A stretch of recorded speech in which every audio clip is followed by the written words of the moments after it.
Hello, welcome to my game shelf. Julius Caesar, Caesar, Pompey, and the Roman Civil War of 49 to 45 BC. And this one's put out by Columbia Games. Came out a couple of years ago. It's a block-based strategy game in the block style, if you're aware of what blocks are. And it covers the civil wars of Caesar. So let's take a look and see what's inside. Okay, so here we go. Here's what the game comes with. It comes with a very small manual. I think it's only about 7 pages long, 8 pages long. Not very big. A few rules in here, but it's not a complicated game to learn. It comes with a deck of cards that are used to drive the game. It comes with 4 6-sided dice, and it comes with a lot of blocks. These are the pieces you play in the game. It comes with a large, heavy cardstock map, like this, of the entire Mediterranean world at the time of Julius Caesar and the early Roman Empire, previous to the empire. In fact, it was the fall of the Republic. Excuse me.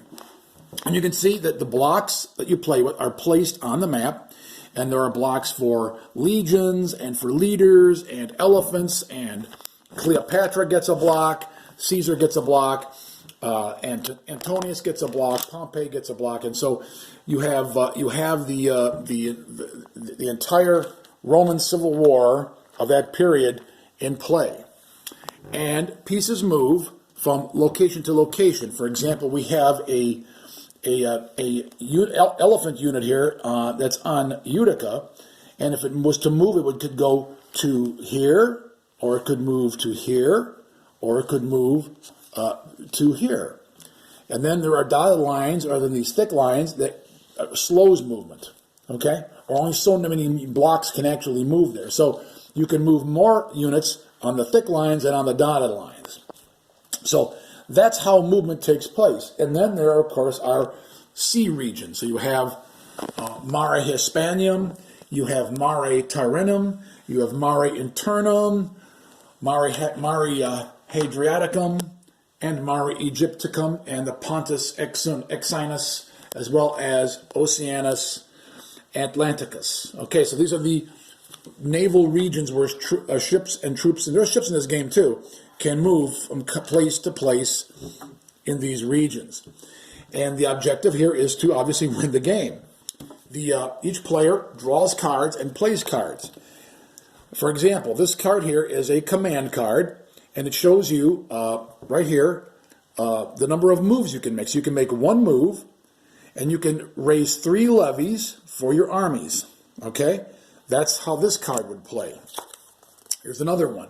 You get 2 moves and raise 2 levies. And the cards keep coming for different things. There are 2 different kinds of cards. There's this kind that drives the game, and then there are cards that actually are special cards, unique cards, set up different conditions. Here's one called Mars, and it says the god of war grants a surprise attack. Move 1 group.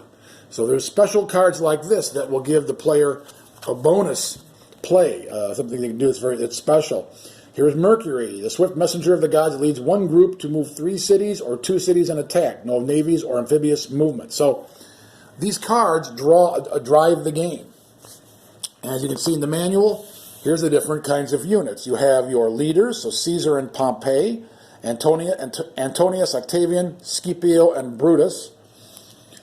You have your legions, your auxilia. You have your equitatus, which are your cavalry, your ballista, which is your artillery, and your navies, which are your ships, and of course even Cleopatra, who represents the forces of Egypt in this game because she sided with Antoninus after Caesar was murdered in Rome. And the rules are pretty straightforward. They're not that complicated. You need to go over them a couple times. Here's how you deploy all your units and where they go. It shows you on the map where they go. And then you have your different phases. You have your command phase. You have your battles that take place. Tells you how those are done. And then your winter turns. So there's not a lot of rules here. And it's not a complicated game to play. It's a fast-moving game. It plays in these years right here from 709 down to 705 BC. So 5-year period, this game goes in phases. And the objective, of course, is to be the last man standing. Is it going to be the senatorial forces with Pompey, or is it going to be Julius Caesar that's going to win the Civil War? I played this game once.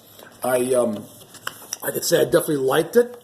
Once we got the rules down, it really was a thinking man's game. It's like chess in that regard. Couple bad moves, and you can find yourself in a really tough position. Well, Caesar did too.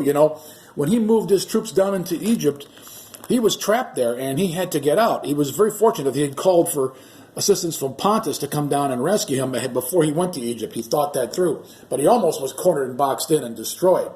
So Caesar got himself in a couple of tight spots he managed to get himself out of, as he did here in North Africa later on. So you will find yourself in those positions, and you have to make the same decisions that Caesar or Pompey of the senatorial forces would have made, and it puts you in.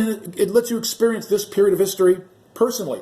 Puts you in the shoes of the individuals at that time, because the outcome of this civil war determined the future of the earth, because it was the Julian family that became the first emperors of Rome. If Pompey had won and the senatorial won, perhaps we wouldn't have had a Roman Empire, only the Republic, or it may have broken up in civil wars and collapsed. All of history would have been different had it not been for the outcome of this particular civil war and the man who won it, which was Julius Caesar. So this game will put you into the position of Caesar or Pompey and the senatorial forces and see if you can make the same decisions or better or worse than they did. Highly recommended. Not a very expensive game, fast-moving, card-driven, a lot of fun, a thinking game. If you like this sort of game, I highly recommend it. That's all for my game shelf. If you have any questions or requests, please put them into the comment line, and I'll get back to you. This is not one I designed. I've done some games I've designed on here. This one is designed by Columbia Games. They make block war games. And this was one I really heard a lot of good things about, picked it up. Actually, it was 2010 this came out. And it really is a great little game. And it's one that you'll have a lot of fun playing. I highly recommend it. Talk to you next.